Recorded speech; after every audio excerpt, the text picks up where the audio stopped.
এই হচ্ছে বিমানের টিকিট আর এই প্রথমবারের মতো আমরা ফ্লাই করব বিমানে। তো আলহামদুলিল্লাহ। আর আমাদের বিমানের নাম হচ্ছে এয়ারস্ট্রো।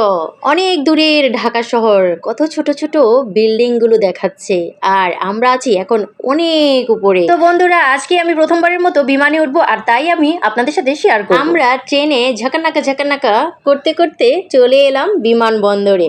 তো এই যে আমাদের পুরো টিম, আমরা 26 জনের একটা টিম, সবাই মিলে চলে যাব দিনাজপুরে স্বপ্নপুরীর উদ্দেশ্যে। তো বিমানের ডিটেলস আপনাদের সাথে আজকে শেয়ার করব। আর এই যে আমাদের টিকিটগুলো, আমাদের 4 জনের নাম, আমাদের ফ্যামিলি 4 জনের আমরা, আর পুরো টিম মিলে আমরা 26 জন যাব দিনাজপুরে। তো এখন আমরা কাউন্টারে আমাদের টিকিটগুলো দিয়ে এখন আমরা উঠে পড়ব বাসে। বাস থেকে কিন্তু বিমানে উঠতে হবে আর তাই আমরা এখন বাসে উঠে পড়বো। আর বাসটা একটু দূর গিয়েই কিন্তু বিমানের দেখা পেয়ে গেলাম। আর এই যে আমাদের পাশ দিয়ে বিশাল একটা প্লেন যাচ্ছিল। তো আমরা এখন কিন্তু নেমে পড়েছি বাস থেকে, এখন আমরা উঠে পড়বো আমাদের কাঙ্ক্ষিত সেই বিমানে। আর বিমানের সামনে আমরা সবাই মিলে একটু ফটোশ্যুট করে নিলাম। তো আমরা এখন কিন্তু উঠে গিয়েছি আমাদের বিমানে। আর এই যে আমাদের পুরা টিমরা এখন খুব অধীর আগ্রহে অপেক্ষা করছিলাম কখন প্লেনটা চালু করবে। বলতেই কিন্তু চালু হয়ে গিয়েছে আমাদের প্লেন। তো প্লেনটা কিন্তু প্রথমে একেবারে ধীরে ধীরে যাচ্ছিল, চারদিকের যে ওয়েদারগুলো সেগুলো আমরা উপভোগ করছিলাম। আর এই যে আরও প্লেন আছে এখানে। তো এটা দেখতে দেখতে কিন্তু প্লেনের স্পিড হঠাৎ করে বেড়ে গেল আর এই যে আমরা উঠে পড়লাম। ইয়াহু, খুব মজা। আর আমার কাছে মনে হচ্ছিল যেন আমি নাগরদোলায় উঠছি, তো এরকমই লাগছিল। এই যে আমাদের ঢাকা শহর দেখেন কতটা সুন্দর লাগছে উপর থেকে। ছোট ছোট বিল্ডিং, আসলে কিন্তু বিল্ডিং অনেক বড়, কিন্তু উপর থেকে দেখলে মনে হচ্ছে যেন পিঁপড়ের বাড়িঘর এরকম লাগছে। পুরো ঢাকা শহরটা দেখেন।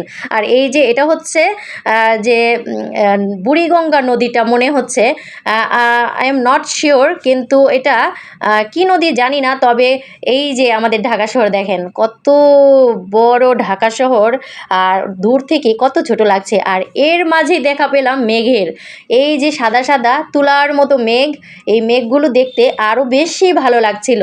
তো উপর থেকে আমরা মেঘের যে চিত্রটা সেটা আমরা এনজয় করতে করতে আমরা যাচ্ছি। তো দেখেন মেঘগুলোর কারণে আর ঢাকা শহর দেখা যাচ্ছে না। তো আমরা এখন অনেকটা উপরে চলে এসেছি আর দেখেন কি সুন্দর আকাশ, রক্তিম আকাশ।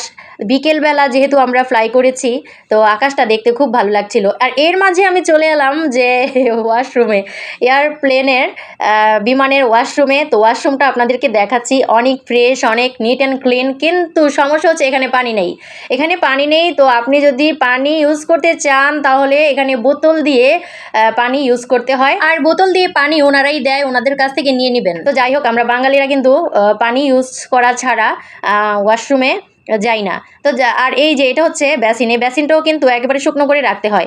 তো যাই হোক, আমি ওখান থেকে বের হতেই কিন্তু আমরা চলে এলাম সৈয়দপুর বিমানবন্দরে। আর এখন আমরা আছি রংপুরের যে ঐতিহাসিক বিমানবন্দর সৈয়দপুর, যেটা নিয়ে ইন্ডিয়ার সাথে আমাদের অনেক মতবিরোধ আছে এই বিমানবন্দরটা চালু করার জন্য।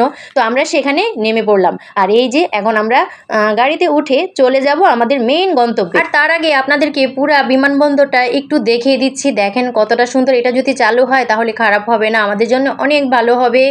আর এই যে আমরা এখন চলে এসেছি আমাদের কটেজে, স্বপ্নপুরীর ভেতরে আমরা ঢুকে পড়েছি কটেজের ভেতরে। এখন আমরা চলে যাব। এখনো যেহেতু খাওয়া দাওয়া হয়নি, তাই আমরা এখন ফ্রেশ হয়ে খাওয়া দাওয়া করব। আর আজকে রাতে আর ঘোরাঘুরি করব না, আজকে আমরা রেস্ট নিব সারা রাতের জন্য। আর যেহেতু সারাদিন আমরা জার্নি করেছি, ট্রেন জার্নি, প্লেন জার্নি, অনেক জার্নি করেছি। আর এই যে একটা কটেজ, এই কটেজটা খুবই সুন্দর, কিন্তু এটা হচ্ছে সিঙ্গেল বেড, তাই আমরা এটা নেইনি। আর আমাদের কটেজটা ওই যে দেখা যাচ্ছে। আর এর পাশে কিন্তু ছোটোখাটো এই যে লাইটিংগুলো, এগুলো দিনের বেলা দেখাবো আরেকটা ব্লগে। তো এই যে আমরা চলে এসেছি আমাদের রুমে।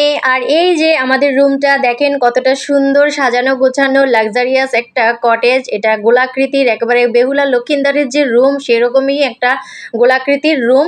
তো যাই হোক, আমার কাছে খুবই ভালো লেগেছে আর খুব ভালো লাগবে। আর এখন আমরা ফ্রেশ হয়ে খাওয়া দাওয়া করবো। তো আজকের মতো এখান থেকে বিদায় নিব। পরবর্তী ব্লগ দেখার জন্য অপেক্ষা করুন। আল্লাহ হাফেজ।